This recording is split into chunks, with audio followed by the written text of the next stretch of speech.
Hello students, मैं निशांत गोयल स्वागत करता हूं सभी का वे स्टडी ग्रुप के ऑनलाइन क्लासेस के अंदर।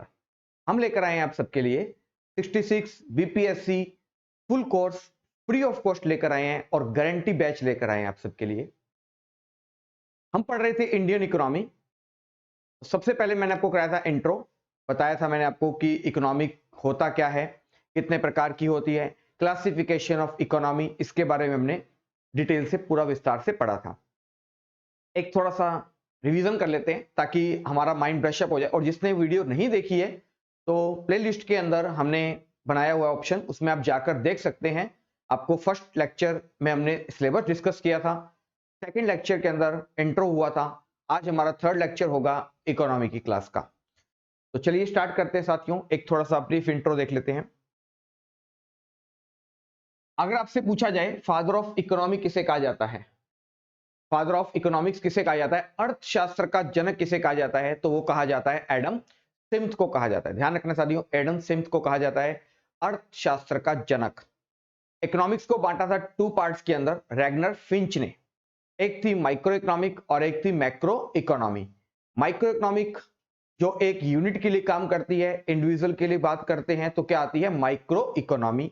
और मैक्रो की बात करें साथियों तो वो पर आती है पूरे देश के लिए और कंट्री के लिए बात आती है, तो उसे कहते हैं मैक्रो इकोनॉमी। माइक्रो इकोनॉमिक के बारे के अंदर इकोनॉमिक्स की अपनी बुक वेल्थ ऑफ नेशन में हमें बताया था एडम स्मिथ ने। और माइक्रो इकोनॉमिक के जनक कौन थे, जे किन्स थे। इसके बाद हमने पढ़ा था क्लासिफिकेशन ऑफ इकोनॉमी, अर्थव्यवस्था का वर्गीकरण। उसमें हमने पढ़ा था सबसे पहले क्षेत्र के आधार पर। क्षेत्र के आधार पर होते हैं प्राथमिक, द्वितीयक और तृतीयक, आपने पढ़ा था यहां तक। उसके बाद हमने देखा था सरकार से संबंध के आधार पर, तो सरकार का इन्वॉल्वमेंट कहां कहां पर रहता है, उसमें हमने देखा था जैसे पूंजीवादी अर्थव्यवस्था, समाजवादी अर्थव्यवस्था, मिश्रित अर्थव्यवस्था। उसके बाद हमने देखा था विदेशों के साथ संबंध के आधार पर कि खुली अर्थव्यवस्था और बंद अर्थव्यवस्था। खुली अर्थव्यवस्था वह अर्थव्यवस्था है साथियों जिसमें क्या होता है, खुली अर्थव्यवस्था में इंपोर्ट भी होता है और एक्सपोर्ट भी होता है, आयात भी होता है और निर्यात भी होता है। और क्लोज्ड इकोनॉमी कौन सी होती है, जिसमें न तो आयात किया जाए ना ही निर्यात किया जाए, नो इंपोर्ट नो एक्सपोर्ट। बहुत बार क्वेश्चन पूछा गया है साथियों ये वाला कि क्लोज्ड इकोनॉमी से, बंद अर्थव्यवस्था से क्या आशय होता है, तो क्लोज्ड इकोनॉमी किसे कहते हैं, no import and no export. मतलब ना ही हम चीजों का आयात करेंगे और ना ही निर्यात, ना ही खरीदेंगे और ना ही उन्हें बेचेंगे। उसके बाद हमने पढ़ा था विकास के आधार पर। तो विकास के आधार पर विकसित, विकासशील और पिछड़ी अर्थव्यवस्था, develop, developing and undeveloped economic के बारे में हमने पढ़ा था। तो चलिए साथियों आगे हम कंटिन्यू टॉपिक को स्टार्ट करते हैं और हमारा आज का टॉपिक है भारत में आर्थिक नियोजन। भारत में आर्थिक नियोजन, हेडिंग डाल लीजिए सभी जने, भारत में आर्थिक नियोजन। तो साथियों सबसे पहला हमारा काम रहता है, कोई भी चीज अगर हम पढ़ रहे हैं, जो भी टॉपिक हम पढ़ रहे हैं, पहले तो हमें उसका मीनिंग पता होना चाहिए कि आर्थिक नियोजन का मतलब क्या होता है, आर्थिक नियोजन होता क्या है, इसके बारे में हम पढ़ेंगे। तो आर्थिक नियोजन आपको पता है, देखिए आपको पता है हमारे भारत देश के अंदर संसाधन क्या है, बहुत ज्यादा नहीं है, एक लिमिटेड मात्रा में क्या है, संसाधन है। और हमारी आवश्यकताएं क्या है, हमारी जो नीड्स है वो क्या है, बहुत ज्यादा हैं। तो उनके बीच में बैलेंस बनाने का, संतुलन बनाने का काम क्या कहलाता है, आर्थिक नियोजन कहलाता है। तो ध्यान से सुन लीजिए, हमारे देश के अंदर संसाधन जो रिसोर्सेज हैं, रिसोर्सेज संसाधन का मतलब क्या होता है, जैसे पेट्रोल है, कोयला है, ईंधन है, फ्यूल है, जो भी है, ये सभी चीजें क्या है, संसाधन है, बहुत लिमिटेड मात्रा के अंदर है। लेकिन हमारी जो वांट्स हैं और जो नीड्स हैं वो क्या है, अनलिमिटेड है, जरूरतें क्या है हमारी बहुत ज्यादा है। तो इन दोनों के बीच में बैलेंस बनाने का काम किया जाता है कि जितने रिसोर्सेज हैं उनसे हम बेटर से बेटर कैसा अपना काम कर सकते हैं, कैसे अपनी नीड्स को पूरा कर सकते हैं, उसे ही क्या कहा जाता है साथियों, आर्थिक नियोजन कहा जाता है। तो डेफिनेशन लिख लीजिए, सीमित संसाधनों और सीमित संसाधनों और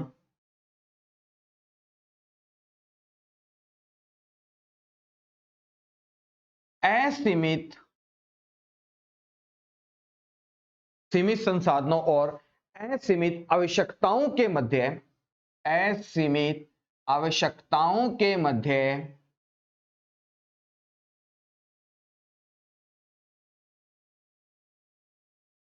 जो संतुलन बनाया जाता है, जो संतुलन बनाना क्या कहलाता है, आर्थिक नियोजन कहलाता है साथियों। संतुलन बनाना आर्थिक नियोजन कहलाता है।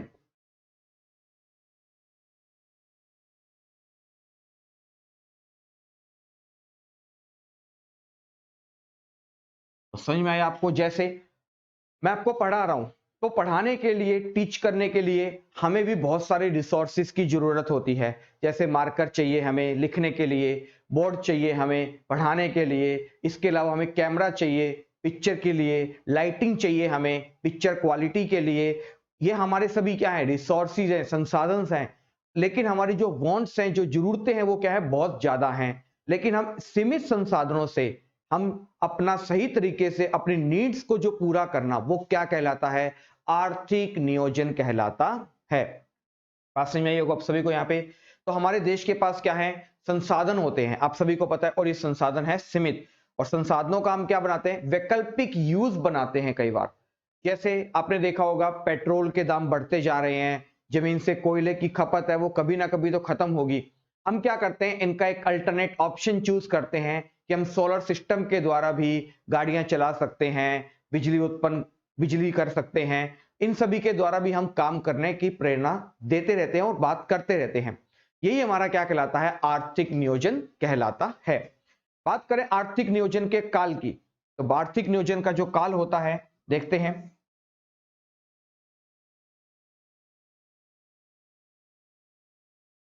आर्थिक नियोजन का काल,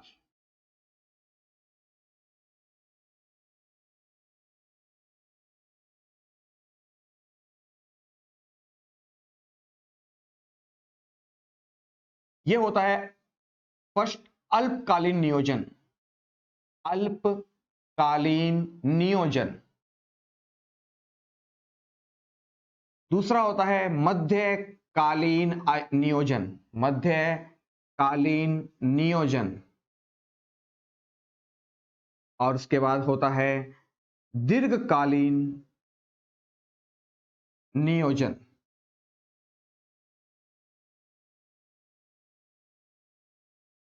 शॉर्ट टर्म, मिडल और लॉन्ग टर्म। अल्पकालीन नियोजन कैसे होते हैं साथियों, ये थोड़े समय के लिए होते हैं, जैसे 1 वर्ष, 2 वर्ष, 3 वर्ष। ये 1 साल, 2 साल, 3 सालों के लिए अगर हम कोई काम करते हैं तो वो कौन सा कहलाता है, अल्पकालीन नियोजन कहलाता है। जैसे अगर बात करें हमारे भारत देश के अंदर, भारत सरकार बजट पेश करती है। आपने देखा होगा बजट कब आता है, हर साल आता है। तो क्वेश्चन एग्जाम का है, पूछा भी गया है, बजट हमारे देश का कैसा नियोजन है। तो जो भारतीय बजट है वो एक अल्पकालीन नियोजन है। भारतीय बजट जो है ये अल्पकालीन नियोजन है।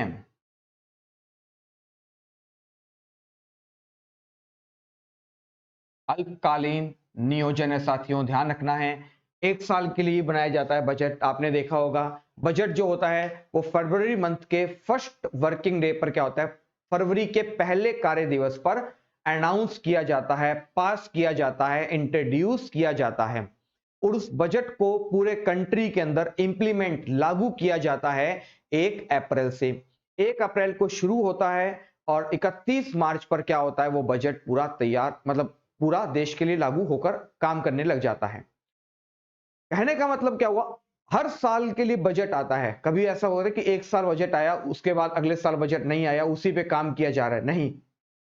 बजट जो है वो भारत देश की कैसी एक नियोजन है, अल्पकालीन नियोजन है, जो हर 1 साल के बाद बजट अनाउंस किया जाता है। उसके बाद बात करते हैं मध्यकालीन नियोजन की। मध्यकालीन नियोजन के अंदर होते हैं 5 साल, 7 साल और 10 साल। इसमें जो प्लानिंग की जाती है, इसमें जो काम किया जाता है वो 5 सालों तक के लिए किया जाता है, 7 सालों तक के लिए किया जाता है, 10 सालों तक के लिए किया जाता है। आपने देखा होगा जैसे हमारा भारत देश, इंडिया की बात करें, इंडिया के अंदर जो योजनाएं बनाई जाती है, जो प्लानिंग की जाती है, वो कितने साल की जाती है? 5-5 साल की योजनाएं बनाई जाती है। ध्यान रखना है, भारत का जो नियोजन है वो किस प्रकार का है? मध्यकालीन नियोजन है, जहां पर भारत देश के अंदर 5-5 साल की क्या बनाई जाती है? योजनाएं बनाई जाती है। इसी के साथ आप, हमारा एक पड़ोसी देश है पाकिस्तान, जानते हो सभी जने? जी हां साथियों, पाकिस्तान, इमरान खान जानते हो साथियों? पाकिस्तान के क्या हैं? प्रधानमंत्री हैं और एक प्रो क्रिकेटर भी रह चुके हैं। पाकिस्तान की बात करें तो पाकिस्तान की जो पंचवर्षीय योजनाएं हैं, पंचवर्षीय योजनाएं ना होकर वहां पर 7-7 साल की क्या बनाई जाती है? योजनाएं बनाई जाती है। तो पाकिस्तान की नियोजन किस प्रकार का है? तो पाकिस्तान का नियोजन है साथियों मध्यकालीन नियोजन है। भारत का नियोजन किस प्रकार का है? वो भारत का भी मध्यकालीन नियोजन है, यहां पर 5 साल के लिए क्या बनाई जाती है? योजनाएं बनाई जाती है। दीर्घकालीन नियोजन, इनका कोई टाइम पीरियड नहीं होता, ये लंबे समय के लिए बनाई जाती है। जैसे बात करें, मलेरिया एक बीमारी है, हमने नियम बना दिया, कानून बना दिया, लेकिन ये कब तक मलेरिया जो बीमारी है भारत से जाएगी कुछ नहीं कह सकते। जनसंख्या नियंत्रण की बात करें तो इसका कुछ आइडिया नहीं है, इसको खत्म होने में, इसको पूर्ण होने में 5 साल से ज्यादा, 10 साल, 20 साल, 30 साल, 50 साल भी लग जाएं। तो दीर्घकालीन नियोजन कौन से होते हैं? जो लंबे समय के लिए चलाए जाते हैं, लंबे समय के लिए। जैसे कौन कौन से अगर बात करें, मलेरिया की बात करें, इसके अलावा जनसंख्या नियंत्रण की बात करें, तो ये कैसे नियोजन है? ये दीर्घकालीन नियोजन है जो लंबे समय तक क्या होते हैं साथियों? चलाए जाते हैं। और हमारे भारत देश का नियोजन किस प्रकार का है? तो हमारा राइट आंसर होगा मध्यकालीन नियोजन है। यहां पर 5 साल के लिए क्या बनाई जाती है? योजनाएं बनाई जाती है। तो आशा करता हूं आप सभी को यहां तक समझ में आया होगा। आप इसका एक स्क्रीनशॉट ले लीजिए। अल्पकालीन नियोजन, मध्यकालीन नियोजन और दीर्घकालीन नियोजन।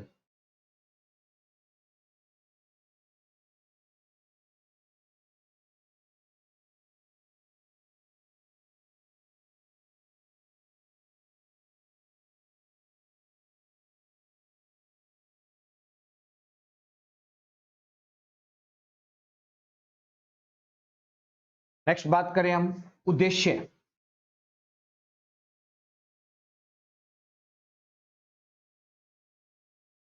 उद्देश्य क्या रहता है इनका? मोटिव क्या होता है? नियोजन बनाने का पीछे कारण क्या होता है? देखो, कोई भी चीज है उसके पीछे का कारण तो जरूर होता है।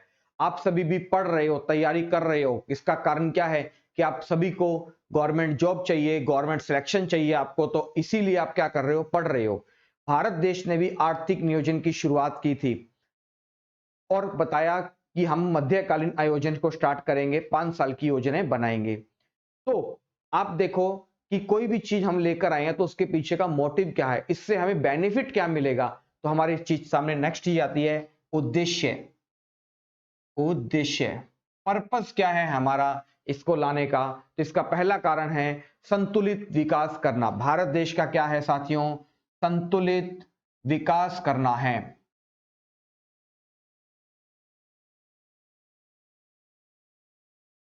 अगर हमारे देश के अंदर अच्छे तरीके से संसाधन होंगे और उनका बढ़िया तरीके से हम यूटिलाइज करेंगे तो अब देश की बैलेंस जो होगा, संतुलित का क्या होगा? भारत देश के अंदर विकास होगा। भारत का क्या होगा? आर्थिक विकास भी संभव होगा, इकोनॉमिक डेवलपमेंट होगा, आर्थिक विकास होगा।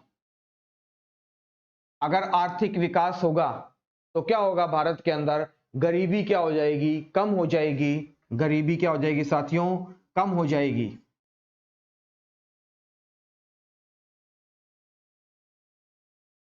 गरीबी कम होगी साथियों, तो इसका मतलब क्या होगा? लोगों को रोजगार मिलेगा। तो रोजगार में भी क्या होगी साथियों? वृद्धि होगी। रोजगार में भी क्या होगी? वृद्धि होगी। रोजगार में अगर वृद्धि होगी, पैसा आएगा, तो भारत देश की राष्ट्रीय आय में भी साथियों क्या होगी? वृद्धि होगी। तो राष्ट्रीय आय, नेशनल इनकम में भी क्या होगी साथियों? ग्रोथ होगी, राष्ट्रीय आय में वृद्धि होगी साथियों। नॉर्मल सी बात है, अगर कोई भी चीज है देश लेकर आ रहा है, इतना पैसा उस पर लगा रहा है, तो उनके पीछे का कुछ कारण तो रहा होगा। तो क्या होगा, संतुलित विकास होगा, देश के अंदर एक प्रगतिशील कार्य होगा, देश का इकोनॉमिक डेवलपमेंट होगा, आर्थिक विकास होगा, देश का गरीबी भारत देश में क्या होगी, कम होगी। अगर डेवलपमेंट होगा, लोगों को रोजगार मिलेगा, लोगों को काम मिलेगा, तो पैसा आने से देश की राष्ट्रीय आय में भी क्या होगी, वृद्धि होगी, मानव संसाधन विकास का क्या होगा, काम होगा। तो समझ में आया होगा आपको उद्देश्य, पर्पस क्या है इसका, हम भारत देश के अंदर आर्थिक नियोजन को लाने का साथियों। इसके बाद हम लिखते हैं भारत में आर्थिक नियोजन का इतिहास। आप इसका स्क्रीनशॉट ले लीजिए।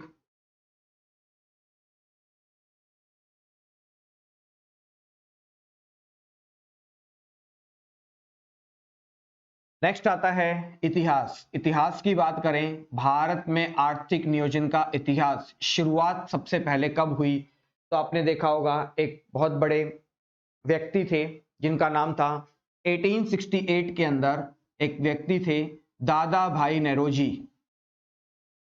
दादा भाई नेरोजी, दादा भाई नेरोजी ने 1868 के अंदर भारत देश में सबसे पहले क्या की थी, राष्ट्रीय आय की गणना की थी।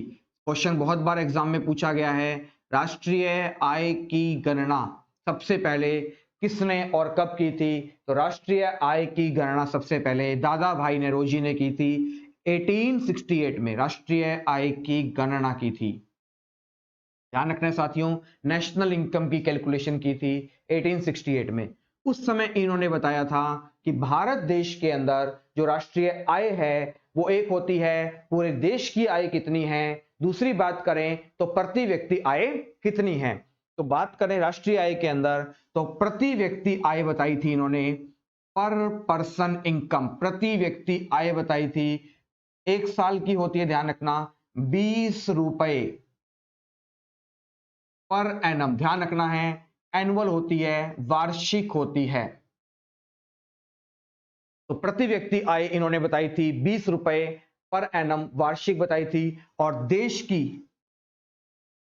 की कुल राष्ट्रीय आय बताई थी इन्होंने, कुल आय, राष्ट्रीय आय बताई थी इन्होंने 340 करोड़ रुपए बताई थी इन्होंने, वार्षिक, एक साल की बताई थी इन्होंने 340 करोड़ रुपए। ये देश की प्रति व्यक्ति आय, सॉरी, ये देश की आय थी। और 20 रुपए क्या थी, पर पर्सन प्रति व्यक्ति आय थी। दादा भाई नेरोजी जो थे, इन्होंने एक बुक लिखी थी the poverty and un British rule. ध्यान रखना ये बुक बहुत बार पूछी गई है, the poverty and un British rule.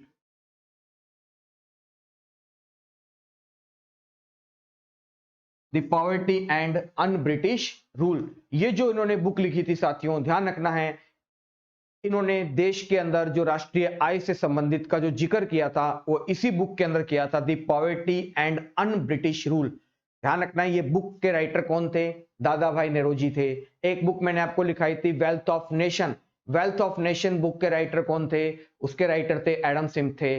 1776 में वो बुक लिखी गई थी, the poverty and un British rule, दादा भाई नेरोजी ने लिखी थी। और सबसे पहले इन्होंने राष्ट्रीय आय की क्या की थी, गणना की थी। एक क्वेश्चन आता है, दादा भाई नेरोजी ने एक सिद्धांत दिया था, उस सिद्धांत का नाम था धन निकासी का सिद्धांत। धन निकासी का सिद्धांत, धन निकासी का सिद्धांत।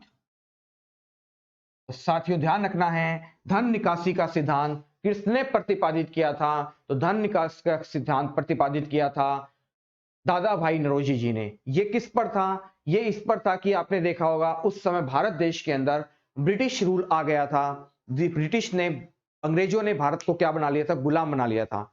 गुलाम बनाने के बाद क्या था साथियों, वो भारत का जितना भी पैसा था वो सारा कहां पर ले जाने लगे, इंग्लैंड में लेकर जाने लगे। तो धन निकासी का सिद्धांत किस पर आधारित था साथियों, ध्यान रखना, यह सिद्धांत भारत का रुपया जो इंग्लैंड में जा रहा था उस पर आधारित था। और ये किसने दिया था, दादा भाई नेरोजी ने ये सिद्धांत दिया था। ध्यान रखना है साथियों, धन निकासी का जो थ्योरम थी ये दी थी दादा भाई नेरोजी जी ने, तो इन्होंने शुरुआत की थी। उसके बाद बात करें तो इसका आप स्क्रीनशॉट ले लीजिए।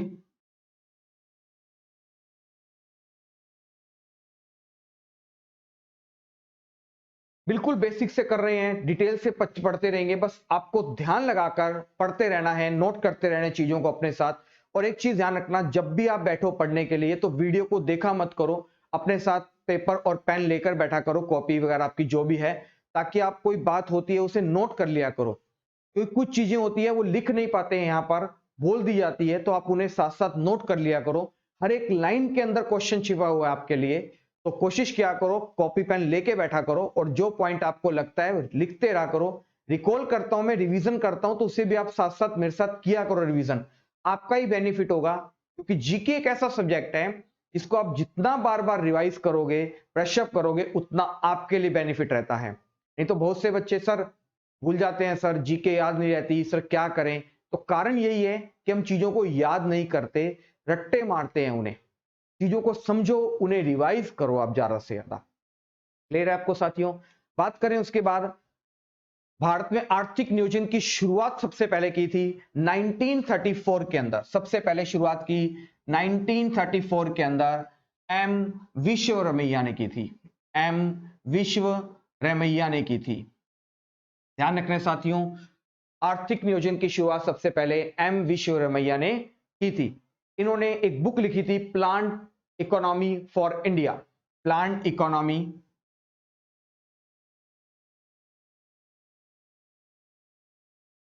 For India. तो आपके सामने बुक्स आ रही हैं काफी सारी, आप इन बुक्स को एक साथ लिखते रहा करो। देखो तैयारी करने का यही तरीका होता है कि आप बुक्स आ रही हैं उनको एक साथ लिखते रहो। ऐसे करते करते आपको बहुत सारी बुक्स लिखवा दूंगा जो इकोनॉमिक्स से रिलेटेड होगी, कुछ करंट से रिलेटेड होगी, जो इकोनॉमिक इश्यू से बनी होगी। तो आप ध्यान रखना, हमारे सामने अब तक 3 बुक्स आ चुकी हैं। तो पहली बुक थी wealth of nation, Adam Smith.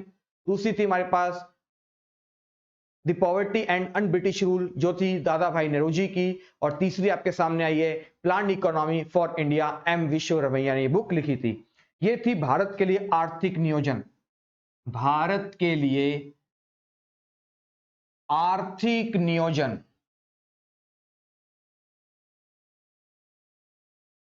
Bharat के लिए आर्थिक नियोजन, ये बुक थी प्लान इकोनॉमी फॉर इंडिया।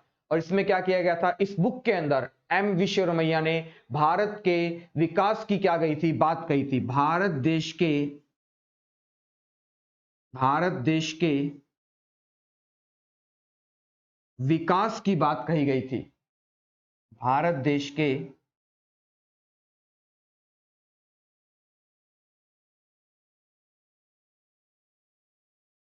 विकास की बात कही थी। ध्यान रखना है, सबसे पहले आर्थिक नियोजन की शुरुआत की थी 1934 में एम विश्वरमैया ने, और इनकी बुक थी, ध्यान रखना है साथियों, ये बुक है, मैं आपको बार बार इसलिए रिवीजन करा रहा हूं ताकि आपको क्लास में याद हो जाए, आपको बार बार याद ना करना पड़े, सिर्फ आप रिवीजन करा करो। जब भी आप नोटबुक को देखो, पढ़ते रहा करो बार बार। Plan economy for India book किसकी थी साथियों? एम विश्वरमैया की बुक थी। और ये किस पर आधारित थी साथियों? भारत देश के विकास की इसमें क्या कही गई थी साथियों? बात कही गई थी। नेक्स्ट बात करें, उसके बाद हम शुरुआत करी थी 1934 के अंदर एम विश्वरमैया ने। उसके बाद 1938 में क्या हुआ था फिर?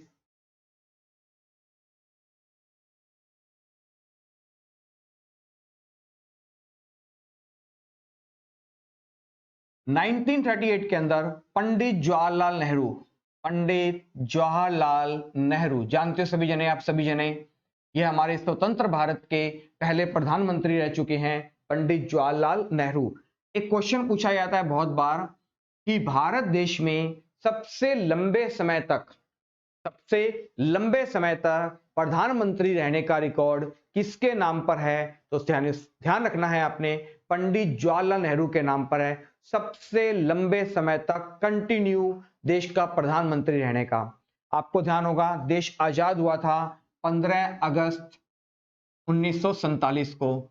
ये तब से लेकर और 27 मई 1964 तक लगातार क्या रहे थे? भारत देश के क्या प्रधानमंत्री रहे थे। तो सबसे लंबे समय तक प्रधानमंत्री का रिकॉर्ड है पंडित जवाहरलाल नेहरू के नाम पर।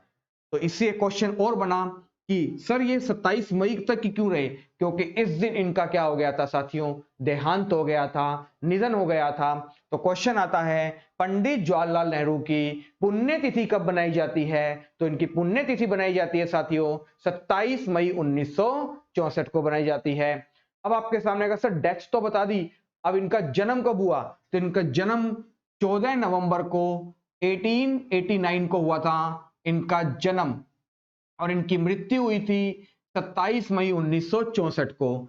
तो 14 नवंबर को क्या बनाया जाता है साथियों, आप सभी को पता है बाल दिवस मनाया जाता है, और 27 मई 1964 को इनकी क्या हो गई थी, मृत्यु हो गई थी, इनका देहांत हो गया था। ध्यान रखना साथियों, पंडित जवाहरलाल नेहरू, इन्होंने क्या किया था, राष्ट्रीय नियोजन समिति की क्या की थी, स्थापना की थी। 1938 में राष्ट्रीय नियोजन समिति की स्थापना की थी।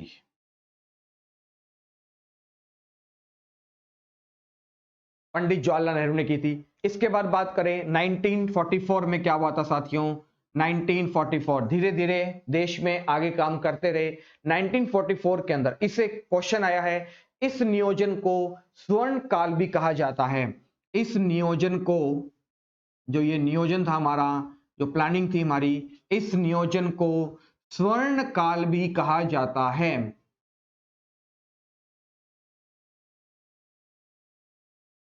स्वर्ण काल का मतलब होता है that also called is golden period. तो ध्यान रखना है, स्वर्ण काल किसे कहा जाता है, गोल्डन पीरियड किसे कहा जाता है, तो 1944 का जो ईयर चल रहा था उसे स्वर्ण काल के नाम से भी साथियों जाना जाता है। क्यों का जाना जाता है, इसमें ध्यान रखना है, गोल्डन पीरियड लिख देता हूं मैं, गोल्डन पीरियड के नाम से भी क्या है, इसे जाना जाता है। इसमें हुआ क्या था, इसमें नियोजन विकास विभाग की क्या की गई थी, स्थापना। नियोजन नियोजन विकास विभाग की स्थापना की गई थी।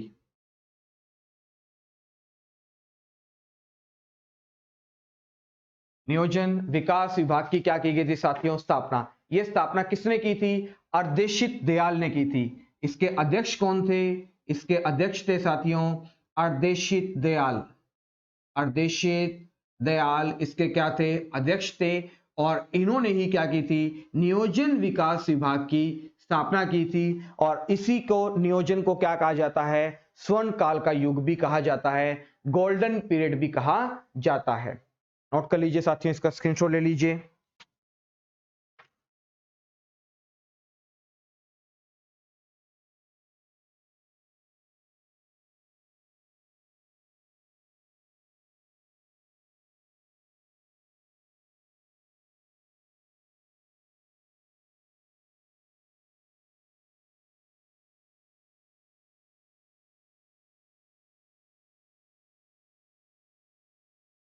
इसी के बाद 1944 के अंदर हम क्या लेकर आए, बॉम्बे प्लान लेकर आए। 1944 में क्या आया साथियों, बॉम्बे प्लान आया। 1944 में क्या लेकर आए हम, बॉम्बे प्लान लेकर आए। और इस प्लान को ध्यान रखना है साथियों, इट इज ऑल्सो कॉल्ड, इस प्लान को टाटा बिरला प्लान भी कहा जाता है। टाटा बिरला प्लान भी कहा जाता है।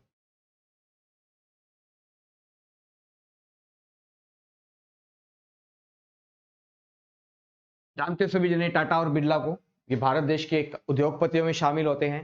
तो 1944 में क्या आया, बॉम्बे प्लान आया, जिसे टाटा बिरला प्लान भी कहा जाता है। और इसमें क्या थे, भारत देश 8 उद्योगपति शामिल थे। 8 उद्योगपतियों ने मिलकर ये बॉम्बे प्लान बनाया था, टाटा बिरला प्लान भी जिसे कहा जाता है। नेक्स्ट बात करें, 1945 के अंदर आया साथियों पीपल प्लान। 1945 के अंदर आया पीपल प्लान। 1945 के अंदर आया पीपल्स प्लान, जिसके अध्यक्ष थे M N Roy. People's plan जिसके अध्यक्ष थे एम एन रॉय, महेंद्र नाथ रॉय थे, जिन्होंने क्या किया था, पीपल प्लान्स लेकर आए। देखो जैसे जैसे देश का आगे विकास बढ़ता गया, देश आगे बढ़ता गया, अंग्रेजों से हम लड़ाई लड़ते गए, तो हम अपने देश का डेवलपमेंट करने का भी क्या करते रहे, अपने स्तर पर विकास करने का प्रयास करते गए। तो उसी के अंदर ये काफी कदम उठाए। लास्ट फिर 1950 के अंदर क्या हुआ था, सर्वोदय योजना चलाई गई थी। मोस्ट इंपोर्टेंट है, 1950 के अंदर सर्वोदय योजना चलाई गई थी। सर्वोदय योजना, ये योजना के अध्यक्ष कौन थे, ये योजना किसके द्वारा चलाई गई थी, जयप्रकाश नारायण, जयप्रकाश नारायण द्वारा, जयप्रकाश नारायण द्वारा क्या किया गया था, सर्वोदय योजना चलाई गई थी साथियों। तो हमारे सामने आया, सबसे पहला आता है 1934 के अंदर क्या हुआ था, एम विश्वरमैया आए थे। 1938 के अंदर फिर क्या हुआ था, पंडित जवाहरलाल नेहरू की अध्यक्षता के अंदर क्या हुआ था, राष्ट्रीय नियोजन समिति का क्या किया गया था साथियों, गठन किया गया था। उसके बाद फिर 1944 के अंदर आया बॉम्बे प्लान, 1945 में आया पीपल्स प्लान और 1950 के अंदर आया सर्वोदय योजना चलाई गई थी। ये सभी जो प्लान थे, सभी योजनाएं थी, वो देश के आर्थिक विकास, आर्थिक नियोजन से संबंधित थी कि हम लिमिटेड रिसोर्सेज से अच्छे तरीके से देश का डेवलपमेंट कैसे कर सके। यहां तक आपको बात समझ में आएगी।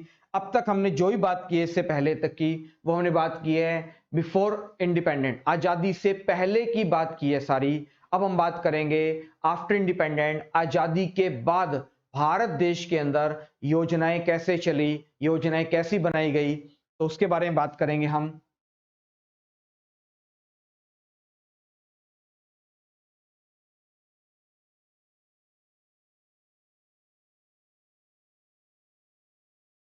आप सभी को पता है 15 अगस्त 1947 को क्या हुआ था साथियों, देश आजाद हुआ था। सभी को पता है, आजाद होने से एक था पहले का भारत और एक था आजाद होने के बाद का भारत। आजाद होने के बाद भारत देश को विरासत में, अंग्रेज लोग जब भारत देश को बाहर निकाला गया, छोड़कर गए, उसके बाद भारत देश को विरासत में क्या चीजें मिली, भारत देश को विरासत में मिली भुखमरी, गरीबी, बेरोजगारी, ये सारी चीजें हमें विरासत में दी गई थी। भारत को चाहिए था अपना डेवलपमेंट, अपना विकास करना था कि हम भारत देश का विकास कैसे करें, क्योंकि न तो हमारा देश एग्रीकल्चर में आगे था, ना ही इंडस्ट्रीज के अंदर इतना आगे था, ना ही उद्योग धंधों के अंदर, बैंकिंग सेक्टर के अंदर, एजुकेशन सेक्टर के अंदर, बहुत सी फील्ड्स के अंदर उसका योगदान बहुत लो लेवल का था। देश की बागडोर संभाली उस समय के प्रथम प्रधानमंत्री पंडित जवाहरलाल नेहरू जी ने। उन्होंने कहा कि हमें देश का क्या करना होगा, विकास करना होगा, देश का क्या करना होगा साथियों, डेवलपमेंट करना होगा। इसके डेवलपमेंट के लिए क्या किया उन्होंने, स्वतंत्रता प्राप्ति के बाद पंडित जवाहरलाल नेहरू की क्या हुई, अध्यक्षता हुई कि हमें देश का डेवलपमेंट करना है। 1947 के अंदर क्या किया गया था, आर्थिक नियोजन समिति का गठन किया गया था। 1947 के अंदर आर्थिक नियोजन समिति का गठन किया गया। 1947 के अंदर पंडित जवाहरलाल नेहरू की अध्यक्षता में आजादी के बाद आर्थिक नियोजन समिति का क्या किया गया, गठन किया गया। और इसी समिति ने सिफारिश की थी कि हमें क्या करनी चाहिए, भारत देश को आगे बढ़ाने के लिए, भारत देश का विकास करने के लिए योजनाएं बनानी होगी, कुछ ना कुछ प्लानिंग करनी होगी। जैसे हम भी देखते हैं, शादी है घर में तो हम क्या करते हैं, प्लानिंग करते हैं, प्रॉपर तरीके से योजनाएं बनाते हैं। आप भी अगर स्टडी कर रहे हो एग्जाम की, तो आप पहले प्लानिंग करते हो, अपना टाइम टेबल बनाते हो, तभी आप स्टडी करते हो। अपने मैरिज वगैरह है या घर भी बना रहे हो तो सबसे पहले हम प्लानिंग करते हैं, योजना बनाते हैं कि पैसा कहां से आएगा, कितना पैसा कहां पर लगाना है, कितने घर में रूम होने चाहिए, ठीक है, मार्बल वगैरह कैसा लगाना है, खिड़की वगैरह कैसे, सभी हम पहले से क्या करते हैं, प्लानिंग करते हैं, योजना बनाते हैं। उसी प्रकार से भारत देश के अंदर भी आर्थिक नियोजन समिति ने कहा कि हमें भी देश को आगे बढ़ाने के लिए योजनाएं बनानी होगी। तो आर्थिक नियोजन समिति की सिफारिश पर भारत देश में क्या बनाई गई, योजना आयोग की स्थापना की गई। तो हमारे सामने नेक्स्ट टॉपिक आता है योजना आयोग। हेडिंग लिख लीजिए सभी जने, योजना आयोग, जिसे कहा जाता है प्लानिंग कमीशन।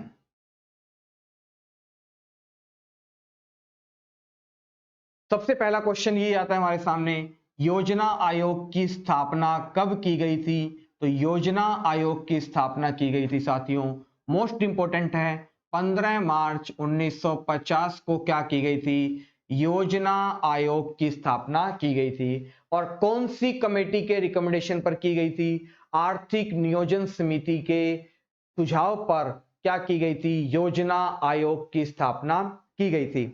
नाम आया आर्थिक नियोजन। तो क्वेश्चन पूछा जाता है बहुत बार, भारत में आर्थिक नियोजन का जनक, आर्थिक नियोजन का जनक किसे कहा जाता है? तो किसे कहा जाता है साथियों, ध्यान रखना है, पंडित जवाहरलाल नेहरू को कहा जाता है। पंडित जवाहरलाल नेहरू को कहा जाता है आर्थिक नियोजन का जनक। ध्यान रखना है, फादर ऑफ फाइनेंशियल इकोनॉमी किसे कहा जाता है?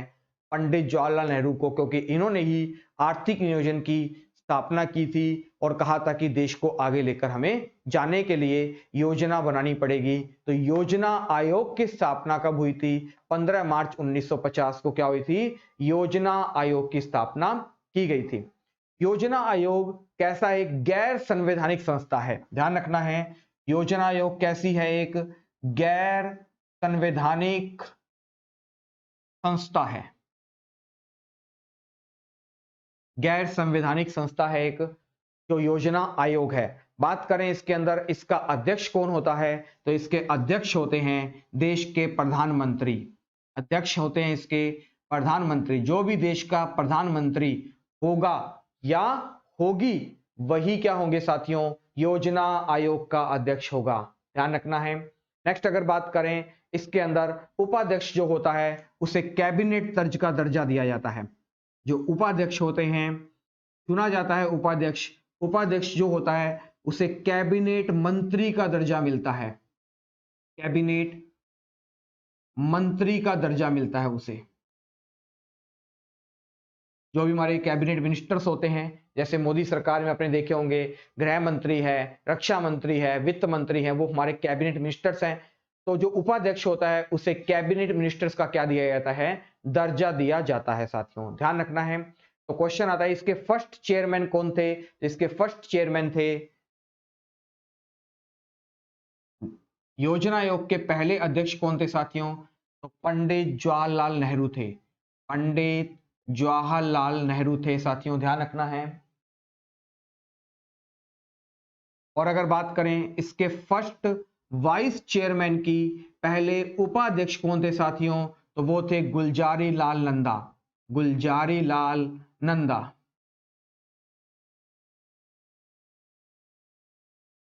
ध्यान रखना है, योजना आयोग की जब स्थापना की गई थी उस समय इसके पहले अध्यक्ष कौन थे? पंडित जवाहरलाल नेहरू थे जो देश के पहले प्रधानमंत्री थे। और इसके पहले उपाध्यक्ष कौन थे? गुलजारी लाल नंदा थे साथियों, ध्यान रखनी है आपको ये बात। योजना आयोग की बात करें तो योजना आयोग के अंदर इसके अंतिम, अब आपको ध्यान होगा योजना आयोग बंद हो चुका है और उसके स्थान पर आ चुका है नीति आयोग। तो योजना आयोग के अंतिम अंतिम अध्यक्ष कौन थे? इसके अंतिम अध्यक्ष थे प्रधानमंत्री, तत्कालीन प्रधानमंत्री डॉक्टर मनमोहन सिंह जी। डॉक्टर मनमोहन सिंह जी क्या थे साथियों? इसके अंतिम अध्यक्ष थे। और इसके अंतिम उपाध्यक्ष कौन थे साथियों? अंतिम उपाध्यक्ष थे मोंटेरा सिंह आलूवालिया, मोकेट सिंह आलूवालिया, मोकेट सिंह आलूवालिया।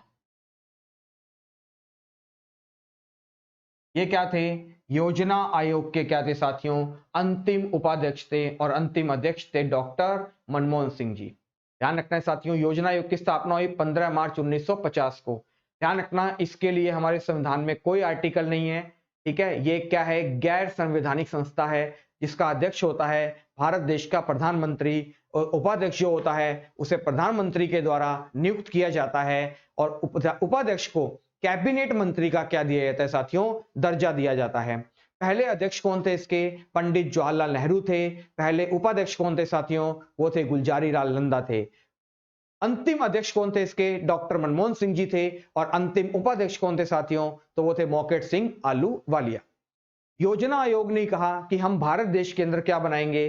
5-5 सालों की योजनाएं बनाएंगे देश का विकास करने के लिए, देश का डेवलपमेंट करने के लिए। क्योंकि भारत देश में कोई भी चीज का बहुत ज्यादा अच्छा प्रभाव नहीं था, तो सोचा कि हम एक एक चीजों पर काम करेंगे और उसके लिए देश को आगे लेकर जाएंगे। तो योजना आयोग की रिकमेंडेशन पर ही क्या हुआ था? भारत देश के अंदर पंचवर्षीय योजनाओं की क्या की गई थी साथियों? शुरुआत की गई थी, जिसे नाम दिया गया 5 ईयर प्लान्स या पंचवर्षीय योजनाएं। और आपको मैंने अभी बताया, भारत देश में 5-5 साल की योजनाएं बनाई जाती है। तो इसलिए भारत का जो नियोजन होता है, वो किस प्रकार का नियोजन होता है? तो वो होता है मध्यकालीन नियोजन होता है साथियों। ध्यान रखना है साथियों, आप इसका स्क्रीनशॉट ले लीजिए।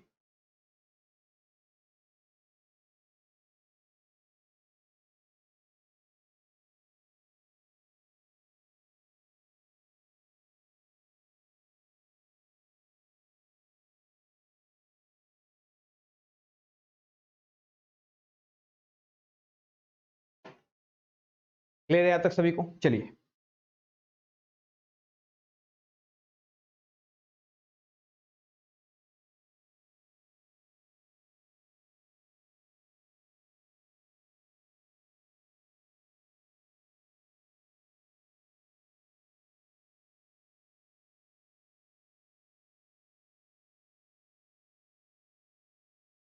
अब योजनाएं तो बना दी। जैसे हमने भी क्या किया, पढ़ने के लिए हमने टाइम टेबल बनाया अपना कि मैं इतने घंटे इस सब्जेक्ट को दूंगा या दूंगी, इतने घंटे मैं इस सब्जेक्ट पे काम करेंगे। ठीक है, हमने पेरेंट्स के साथ बैठकर क्या बना लिया? टाइम टेबल बना लिया। अब टाइम टेबल तो बना लिया हमने, कोई जरूरी है कि हमने जो टाइम टेबल बनाया है उसे हम रूटीन के अंदर फॉलो करेंगे भी या नहीं करेंगे? तो हम पर निगरानी रखने के लिए, हमारे ऊपर कंट्रोल रखने के लिए कौन होते हैं? हमारे पेरेंट्स होते हैं, जो देखते हैं कि इसने प्लानिंग तो सारी कर ली थी कि मैं इतने घंटे इस सब्जेक्ट को दूंगा, इतने ऑफलाइन टेस्ट लगाने हैं, इतने ऑनलाइन टेस्ट लगाने हैं, इतने में मॉक टेस्ट किया करूंगा, इतनी रिवीजन करनी है मुझे, सुबह इस समय उठकर मुझे न्यूज़पेपर पढ़ना है, इस समय मुझे न्यूज़ कवर अप करनी है। वो मैं अच्छे से कर भी रहा हूं क्या नहीं कर रहा, इसके लिए हमारे ऊपर कंट्रोल रखने के लिए हमारे पेरेंट्स होते हैं, हमारे फादर मदर हैं या हमारे गार्जियंस हैं, जो भी हमारे बड़े हैं, वो हम पर क्या रखते हैं? कंट्रोल रखते हैं, निगरानी रखते हैं, देख रेख रखते हैं हमारी। उसी प्रकार से योजना आयोग ने पंचवर्षीय योजनाएं तो बता दी कि हम इतने सालों के लिए ये योजना लेकर आएंगे, इनमें हम ये काम करेंगे इन 5 सालों के लिए। लेकिन वो योजना अच्छे से काम कर रही है या नहीं कर रही, उसमें कोई प्रॉब्लम तो नहीं आ रही, किसी प्रकार की कोई दिक्कत, उसके लिए काम करने के लिए बनाया गया, इसके ऊपर एक बॉडी थी, राष्ट्रीय विकास परिषद। राष्ट्रीय विकास परिषद, जिसे हम कहते हैं नेशनल डेवलपमेंट काउंसिल।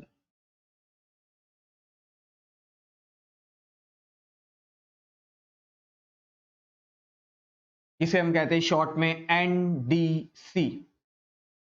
एनडीसी इसे कहा जाता है। एनडीसी, इसकी स्थापना हुई थी साथियों, बहुत बार पूछा गया है, मोस्ट इंपॉर्टेंट है। इसकी स्थापना की गई थी 6 अगस्त 1952 को।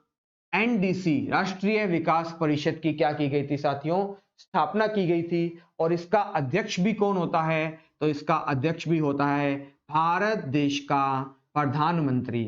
जो भी भारत देश का वर्तमान में प्रधानमंत्री होगा या होगी, वही राष्ट्रीय विकास परिषद का क्या होता है साथियों? अध्यक्ष होता है।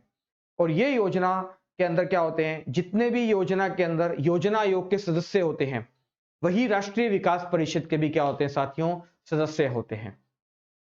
इसके अलावा जितने भी राज्य हैं और जितने भी केंद्र शासित प्रदेश हैं, उनके मुख्यमंत्री या उपराज्यपाल, राज्यपाल, वो भी राष्ट्रीय विकास परिषद के क्या होते हैं साथियों? सदस्य होते हैं। तो राष्ट्रीय विकास परिषद की स्थापना क्यों की गई थी? कि पंचवर्षीय योजनाओं को अंतिम मंजूरी देने का काम कौन करता है? यह क्वेश्चन एग्जाम में पूछा गया है। पंचवर्षीय योजनाओं को अंतिम मंजूरी कौन देता है साथियों? वो देता है एनडीसी। या उनकी देख रेख कौन करता है? वो करता है साथियों एनडीसी। तो राष्ट्रीय विकास परिषद आपको सही में आया होगा। इसकी स्थापना 6 अगस्त 1952 को की गई थी। अध्यक्ष होता है भारत देश का प्रधानमंत्री और इसके अंतिम मंजूरी देने का काम किसका होता है? पंचवर्षीय योजनाओं की एनडीसी का काम होता है। और देख रेख करने का काम भी किसका होता है साथियों? एनडीसी का काम होता है। तो आशा करता हूं आप सभी को यहां तक समझ में आया होगा। उसके बाद हम बात करते हैं आगे पंचवर्षीय योजनाओं की, कि भारत देश में पंचवर्षीय योजनाएं कैसी चलाई गई थी, क्यों चलाई गई थी, कब चलाई गई थी। तो पंचवर्षीय योजनाओं की अगर बात करें तो भारत देश में सबसे पहला पंचवर्षीय योजना का मैं आपको बेसिक स्ट्रक्चर बताता हूं। तो पंचवर्षीय योजना हेडिंग लिख लीजिए। आर्थिक नियोजन के बाद हम इसी के अंदर टॉपिक आता है पंचवर्षीय योजनाएं, 5 ईयर प्लान, जिसने देश के अंदर आगे बढ़ाने के लिए बहुत अहम रोल प्ले किया था। पंचवर्षीय योजनाओं की बात करें तो बेसिक से देखते हैं। पंचवर्षीय योजनाओं की शुरुआत की गई थी 1 अप्रैल 1951 से। यह हमारा सफर शुरू होता है और हमारा जो सफर चलता है वो चलता है 31 मार्च 2017 तक चलता है। ध्यान रखना है, हम ये पूरा सफर तय करेंगे, पूरी जर्नी कवर करेंगे कि 1 अप्रैल 1951 को हमारी क्या हुई थी?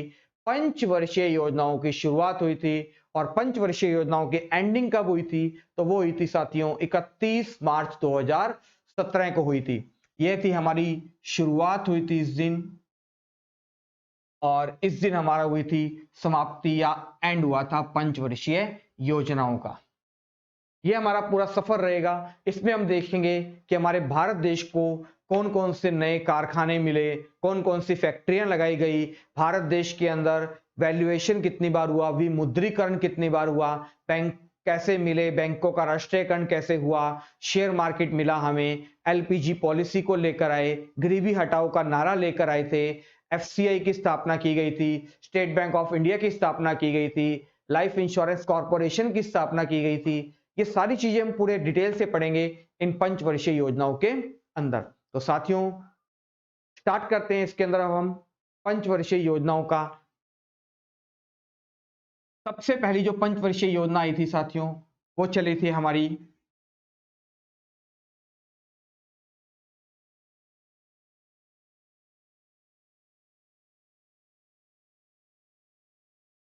पहली चीज तो है कि पंचवर्षीय योजनाएं थी कितनी। तो आपको पता है 12 पंचवर्षीय, पहला क्वेश्चन तो यही है। तो आप यहां पे 12 लिख लीजिए।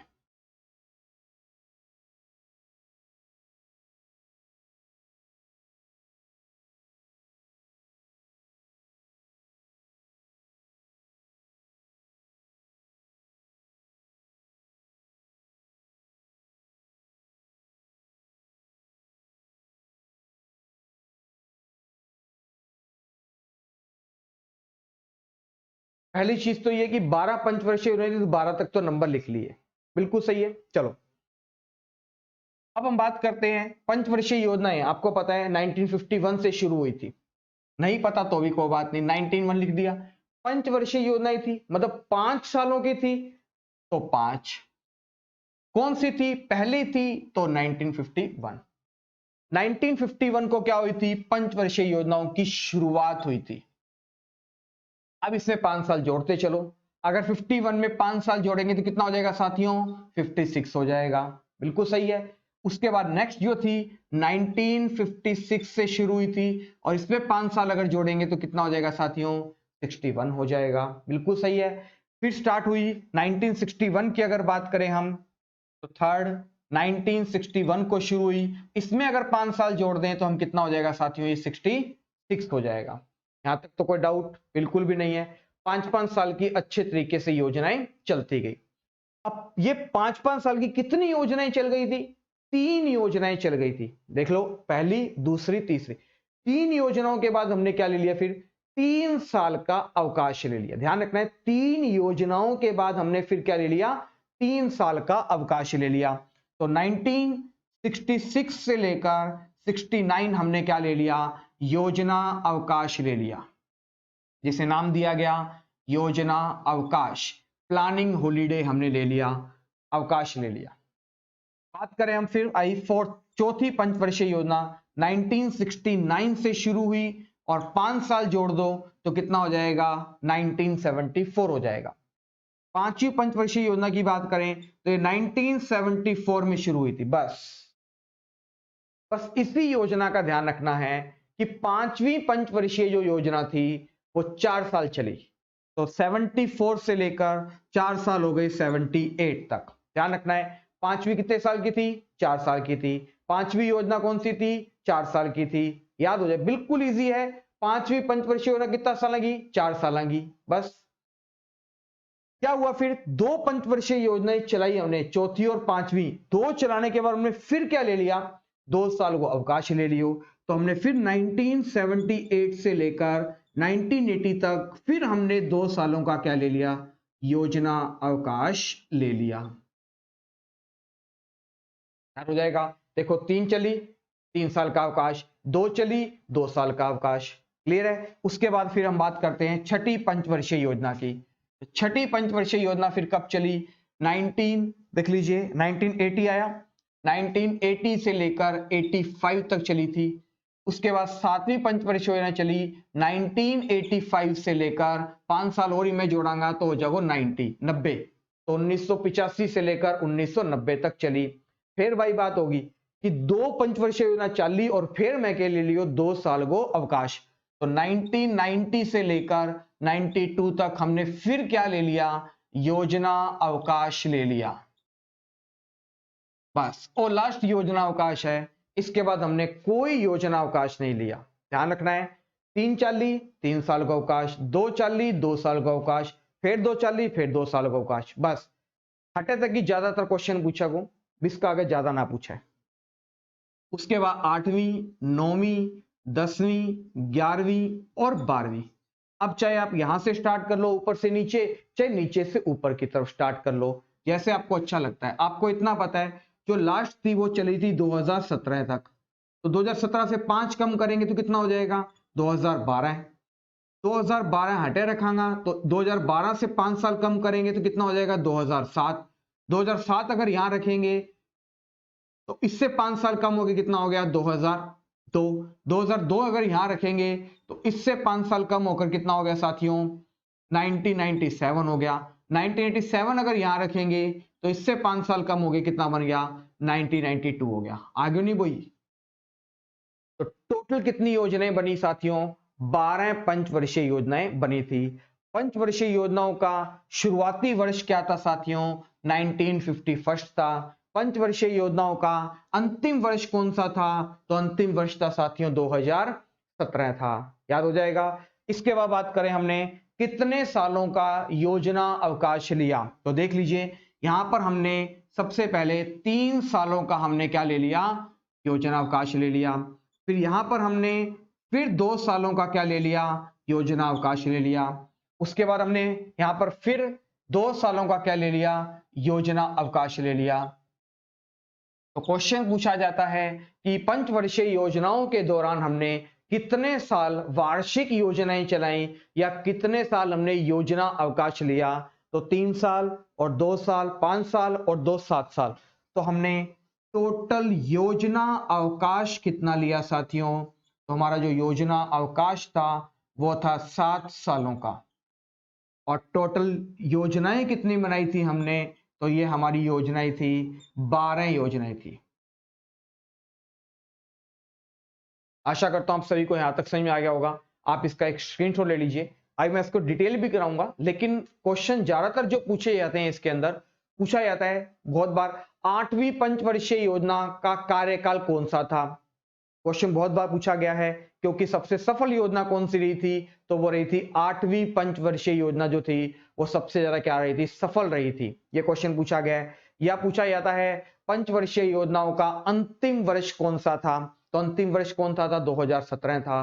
पूछा जाता है 5वीं पंचवर्षीय योजना का कार्यकाल कितना था, तो 5वीं पंचवर्षीय योजना आपको बताई, 5वीं कितना साल की, 4 साल की। 5वीं कितना साल की, 4 साल की थी।